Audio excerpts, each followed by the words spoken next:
In the heart of a forgotten kingdom, beyond whispering forests and beneath cloud-kissed mountains, lived a giant alone and brooding. His name was Grumwald, and he was known throughout the land as the Selfish Giant. Grumwald once had a heart filled with laughter and joy. But when the world mocked his size and feared his strength, he built walls so high around his soul and his garden that no bird dared to fly over and no child dared to enter. His garden was the most beautiful place in the kingdom. Flowers bloomed with colors unseen, and the trees bore fruit that sparkled under the sun. But Grumwald, afraid others would steal his peace, locked it away. Inside the garden, spring never returned. Eternal winter loomed. The trees shivered with frost, the flowers wilted under snow, and silence reigned supreme. In the royal palace, far from the giant's walls, lived a princess named Alara. She was born with no voice, a curse laid upon her by a wicked enchantress. The king tried every spell, potion, and healer in the land, but none could restore what was taken. Yet Alara never wept. Her soul spoke through her eyes, deep pools of emotion that shimmered with kindness. She would write stories to comfort the sick, braid flowers into children's hair, and paint memories onto forgotten walls.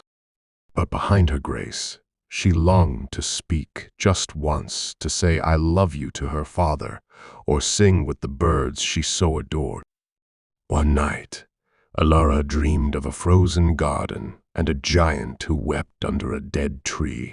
The dream called to her heart, and she followed it beyond the castle, beyond the safety of her world. When Alara arrived at the iron gates of the Selfish Giant's garden, winter hissed against her skin. She did not speak, could not, but she placed her hand on the gate and closed her eyes, letting her warmth pass through the cold steel. Grumwald, watching from his tower, roared, "Begone, little thief! This place is mine." But Alara didn't flinch. She sat by the gate each day, silent and still, writing on parchment, drawing tiny sketches of flowers, birds, and smiling giants. Grumwald grew curious, then irritated, then confused.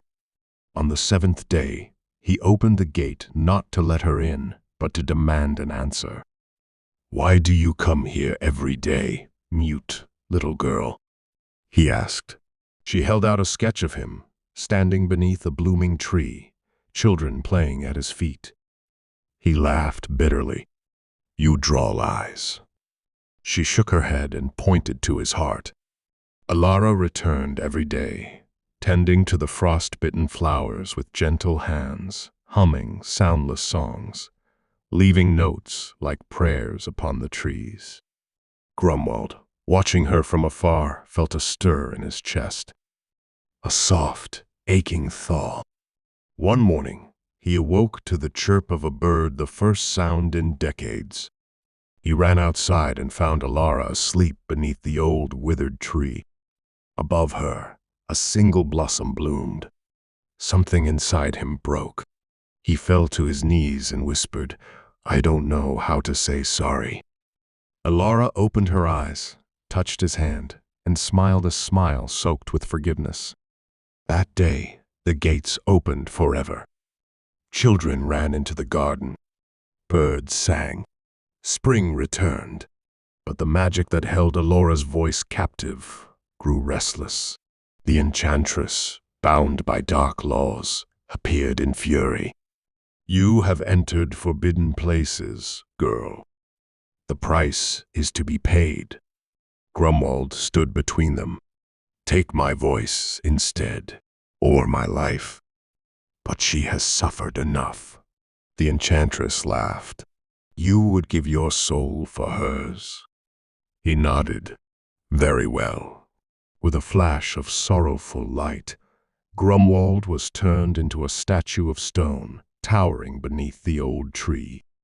But Alora's voice returned with the first tear she shed. She cried out his name, Grumwald, and the whole garden trembled. Years passed. Alara became queen and kept the garden open to all. The children played beside the statue of the giant, who still stood watching over them. Every spring, beneath the same tree, the first flower would bloom not from soil, but from stone, a single red tulip at Grumwald's feet.